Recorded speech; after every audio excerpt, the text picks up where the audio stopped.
Israël et la Syrie au seuil de la guerre.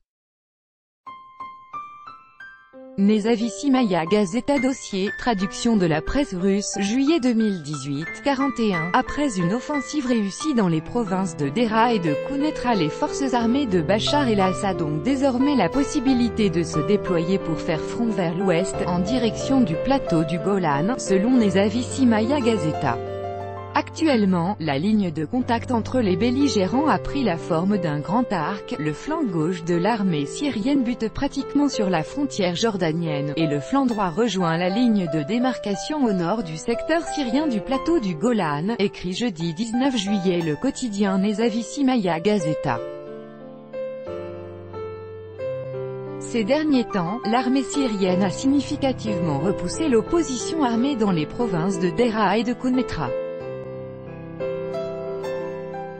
Elle a pris le contrôle de la ville de Nabaa al-Saker, située à l'ouest de Tal al-Ahra, à proximité immédiate du plateau du Golan, et s'est fortement rapprochée de la frontière israélienne.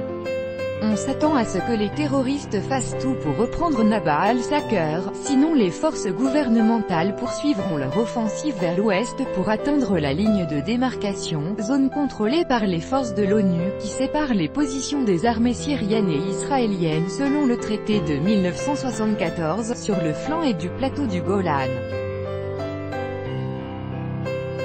Un autre point de l'armée syrienne s'approche parallèlement de cette ligne de démarcation par le nord, où les forces gouvernementales ont non seulement occupé la colline stratégique de Tal al-Ahra, mais ont également poursuivi l'offensive vers l'ouest en prenant la ville d'Al-Mashara.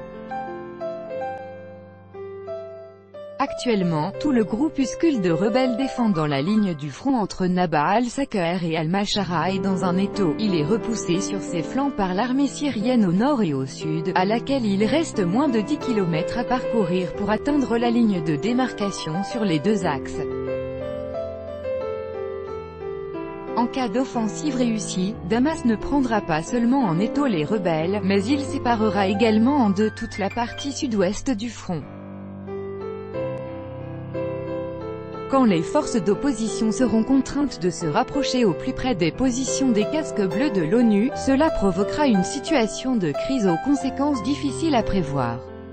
L'armée israélienne, Tsahal, a créé un puissant groupe militaire dans son secteur du plateau du Golan pour assurer la sécurité des frontières israéliennes.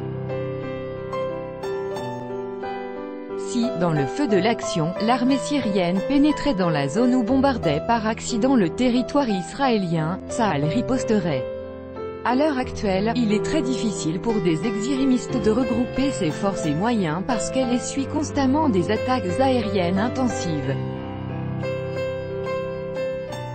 Les avions russes attaquent l'ennemi pratiquement sans relâche par vagues, selon le journal.